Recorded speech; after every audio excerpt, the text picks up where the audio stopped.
සාමාන්‍යයෙන් ආශ්‍රව ස්වභාවය හැමෝටම තියෙනවා. එතෙන්දී ඒ ස්වභාවයත් එක්ක ධර්මය අවබෝධ කරගන්න උත්සාහ කරනවා කියලා.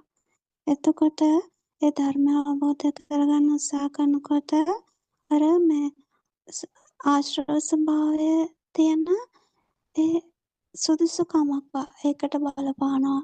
ඒ ආශ්‍රව ස්වභාවය කොච්චර දිය කරන්න පුළුවන් හැකියාවක් තියනවද කියන එක.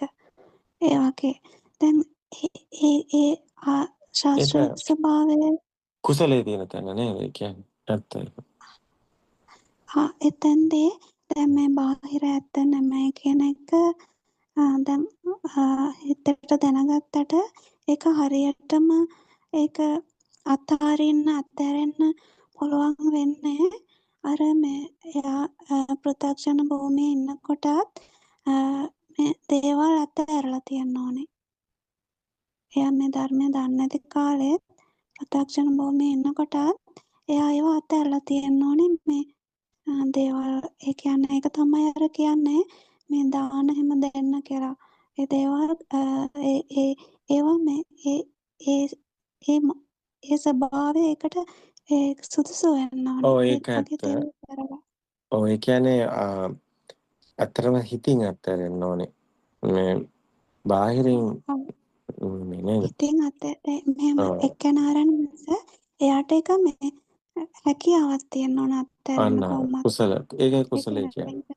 බාහිර ඇත්ත නෙමෙයි කියලා අතාරිනව නෙමෙයි බාහිර ඇත්ත කියලා හිතාගෙන ඉන්න පෘථග්ජන භූමියේදී එයාට ඒ දේවල් අතාරින්න හැකියාව තියෙනවා. දැන් ඒක අල්ලගෙන ඉන්න නැතුව ඕන කෙනෙක්ට දෙන්න ඒ වගේ අර ඒ හැකියාව තියෙන්න ඕනේ එයාට. ඒ හැකියාවක් තියෙන හිතකට තමයි මේ ධර්මය අවබෝධ කරගන්න ගොඩක් අර පහසු වෙන්නේ. ඒක එයා කොහොමද අත්හැරීම දේවල් පුරුදු කරලා තියෙන්න ඕනේ. දැන් සරමාන කියන එක ඇත්ත. සමහර අයට ඔය ප්‍රශ්නේ තියෙනවා. සමහර අයට අත්හැර ගන්න බැරි කම තියෙනවා. නේද? ඒක නිසා එනිසා එතනින් යාට අත්හැර ගන්න බැරි නිසා නිදහස් වෙන්නේ නැහැ නේද? ඒතර කෙලෙස් ඒකත් එක්ක තියෙනවා නේද? එතන කමඨානත් එතකොට අත්හරින්න බැරි එකමයි. නේද? මොන හරි දෙයක් අල්ලගෙන තියෙනවා නම් ඒ අල්ලගත්ත දේ තමයි නේද සසරට හේතු වෙන. එතන තියෙන කෙලෙස්ේ තියෙන එතනයි.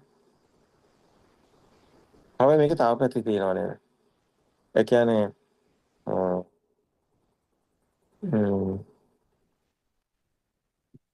අත්හැරෙන්න ඕනි. ඒ හැකියාව තියෙන්න ඕනි. අත්හැරෙන්න යාට නැතුන ඔව්. සැක්‍රිෆයිස් කරලා ඒ කියන්නේ දේවල් සැක්‍රිෆයිස් කරලා කැප කරලා තියෙන අර ඒ හැකියාවක් තියෙන්න ඕනේ එහෙම.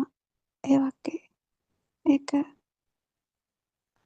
ඒ වගේ ස්වභාවයක් තියෙන්න ඕනේ කියලා තමයි ඔව් දැනෙන්නේ. ඒක අභ්‍යන්තරයෙන් එන්න ඕන එකක්. ඒ කියන්නේ බාහිරින් නෙමෙයි නේද? ඒක සිතින් අත්හැරෙන්න ඕනේ. ගතියෙන් දැන් සමහර අය ඉඩකඩක් දරුවන්ගේ ලියලා දෙනවා. ඒ වුණාට යාගේ හිතේ තියෙනවා. ඊට පස්සේ දරුවෝ ඒවට මොනවද කරන්නේ කියලා යාගේ හිත ඇතුලේ වැඩ කරනවා. ඊට පස්සේ එයාට ඒකට කෙලස් තියෙනවා. එයාට ඒකට ගැටෙනවා. මම එයාගේ හිතේ ඉඩකඩක් ලියලා දුන්නාට බාහිරින් එයාගේ හිතේ තාම එයාගේමයි. දාර සැක්‍රිෆයිස් කරනවා කියන්නේ අර ඔව්. මනස පරිත්‍යාග කියන්නේ ඒ වගේ හදවතක් තියෙනවා කියන්නේ දැන් සාමාන්‍යයෙන් තමන් ගැන හිතන්නේ නැතුව අනිත් අය වෙනුවෙන් කැප වෙන්න පුළුවන් කමක් තියෙන එක. අන්න ඒක අන්න ඒ වැදගත්. වගේ ඒක වැදගත්. අයට තමයි අර ගොඩක් මේක අර ගන්න පුළුවන්. දැන් සාමාන්‍යයෙන් අය ගමේ ඉන්න අම්මලාට මේ සයන්ස් දේවල් මොකුත් දන්නේ නැහැ. ඒ හින්දා මේ ධර්මය තේරුම් ගන්න ලේසි නැහැ කියලා එහෙම කියනවානේ. ඇත්තටම ඒ අර බුදුන් වහන්සේගේ කාලේ හිටිය ගමේ අම්මලානේ. ඒගොල්ලෝ කොහෙවත් මේ අනිත් අය එහෙම නෙමෙයි. එතකොට අර ඒගොල්ලෝ අර ජීවිතේත් එක්ක සැක්‍රිෆයිස් කරලා පරිත්‍යාග කළා ඒ ජීවිතේට මුහුණ දීලා අර සල්ලි ගොඩාක් නැති ස්වභාවයත් මේක ආශිර්වාදයක් වගේ. ඒ ජීවිතෙත් එක්ක ගැටිලා ජීවත් වෙනකොට අර ඒගොල්ලන්ට හැදෙනවා ඒ වගේ ස්වභාවයක්. එහෙම තමයි ඒක එතකොට ඒගොල්ලන්ට ගොඩාක් පහසුයි. ඕ ඒක ස්වභාවික ඇත්තනේ. විදියට ජීවත් වෙච්ච අයට මේ ධර්මය අවබෝධ කරගන්න පහසුයි.